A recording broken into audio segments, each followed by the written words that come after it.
그때 지장보살 마하살이 부처님께 아뢰었다. 세존이시여, 제가 이 연부제의 중생들을 보니 그들의 행동하고 생각을 하는 모든 것이 죄 아닌 것이 없나이다.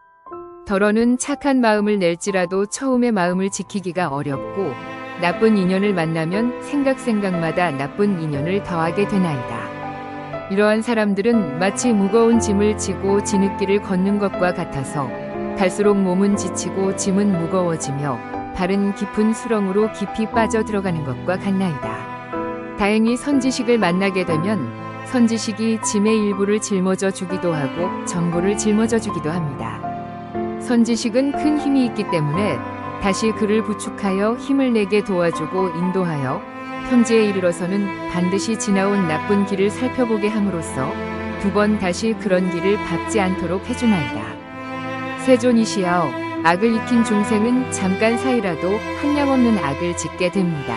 모든 중생들은 이와 같은 습성이 있으므로 목숨을 마치려 할 때에는 남녀 가족들이 마땅히 그를 위한 복을 베풀어 앞길을 열어주어야 하나이다.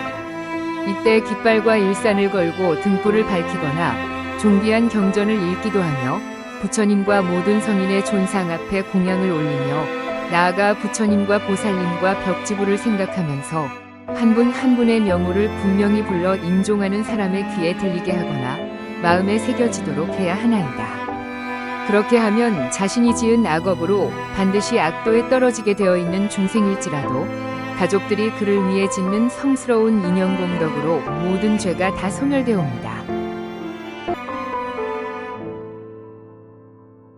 또한 그가 죽은 뒤 49일 안에 가족들이 여러 가지 좋은 공덕을 지어주면 그 사람은 영원히 악도를 여의고 인간 세상이나 천상에 태어나 뛰어나고 묘한 즐거움을 받게 되오며 현재의 가족들도 한량없는 이익을 받게 되옵니다. 그러므로 제가 이제 부처님을 모시고 천, 용 등의 팔부신 중 사람과 사람 아닌 무리들이 함께 모인 이 자리에서 저 연부제 중생에게 임종하는 날에는 산목숨을 죽이거나 악한 인연 짓는 것을 삼가하고 귀신과 도깨비들에게 제사 지내거나 예배하여 구하지 말 것을 권하나이다. 왜냐하면 살생하는 일과 귀신의 제사 지내는 일 등은 죽은 사람에게 털끝만큼의 이익도 되지 않을 뿐더러 죄만 더욱 깊고 무겁게 할 뿐이기 때문입니다. 서록 내생이나 현생의 성스러운 인연을 만나 인간과 천상에 태어날 수 있게 되니라 할지라도 임종하는 날에 가족들이 악한 일을 행하면 목숨을 마친 사람이 그 재앙에 대해 변론을 하느라고 좋은 곳에 태어나는 것이 늦어지게 되옵니다. 하물며 임종하는 사람이 살아생전에 조그마한 성근도 지은 적이 없으면 자신이 지은 업에 의해 스스로 악도에 떨어지게 되어 있는데 가족들이 다시 업을 더 무겁게 해서야 되겠나이까. 마치 어떤 사람이 먼 길을 가는데 양식이 떨어진 지가 사흘째요. 짊어진 짐이 100근이 넘는데 문득 이웃사람이 나타나 다시 조그마한 물건이라도 더 가지고 가게 하면 어려움이 더욱 커지는 것과 같나이다. 세존이시여, 제가 연부제 중생을 관찰하여 보았더니 모든 부처님의 가르침을 따라 머리카락 하나, 물 한 방울, 모래 한 알, 티끌 하나만큼이라도 선한 일을 하게 되면 모든 이익을 그 중생 자신이 얻게 됨을 볼 수 있었나이다. 이와 같이 말씀하실 때 이 법회에는 말을 아주 잘하는 대변이라는 한 장자가 참석하고 있었다. 이 장자는 오래전에 이미 남이 없는 법을 얻어 시방세계의 중생들을 교화제도 하였으며 지금은 장자의 몸을 나타내고 있는 분이었다. 대변 장자는 합장공경하면서 지장보살께 여쭈었다. 지장보살이시여, 이 연부제의 중생이 목숨을 마친 뒤에 그의 가족들이 죽은 이를 위하여 공덕을 닦아주거나 죄를 베풀어 여러 가지 선한 일을 하게 되면 목숨을 마친 그 사람이 큰 이익을 얻어 해탈을 할 수 있나이까? 지장보살이 대답하셨다. 장자시여, 내가 지금 현재와 미래의 모든 중생들을 위하여 부처님의 의실력을 받들어 간단히 그 일을 설명하오리다. 장자시여, 현재와 미래의 모든 중생들이 목숨을 마치는 날 한 부처님의 명호나 한 보살님의 명호나 한 벽지불의 명호만 들어도 죄가 있고 없고를 가릴 것 없이 모두 다 해탈을 얻습니다.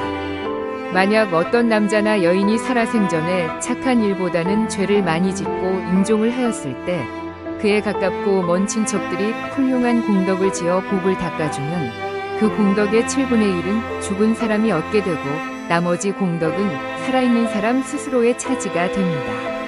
그러므로 현재와 미래의 선남자 선여인이 이 말을 잘 새겨 스스로 닦게 되면 그 공덕의 전부를 얻을 수 있습니다. 장자씨여, 덧없음의 큰 귀신은 기약 없이 닥쳐오나니 그때가 되면 어둠 속을 헤매는 혼신은 자기의 죄와 복을 알지 못하고 49일 동안 바보인 듯 귀머거리인 듯 지내다가 염라대왕 앞에서 업과의 옳고 그름을 따진 뒤에야 그의 업에 따라서 새로운 생을 받게 됩니다.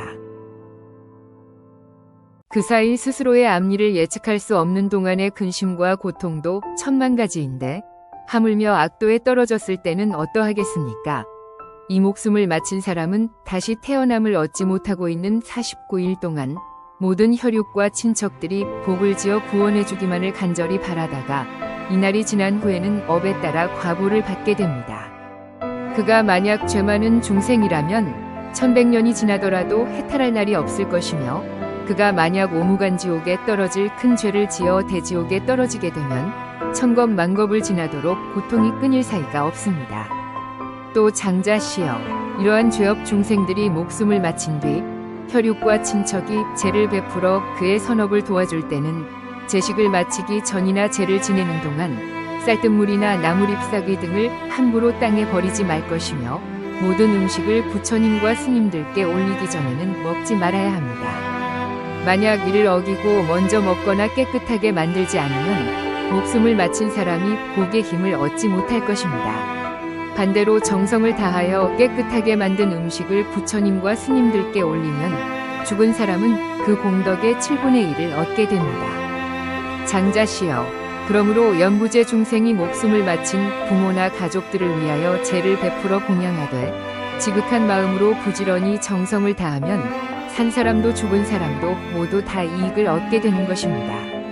이 말씀을 하실 때에 도리천궁에 있던 천만억 나유타수의 연부제 귀신들 모두가 한량없는 보리심을 바라였고 대변장자도 환희심으로 가르침을 받들면서 예배하고 물러갔다.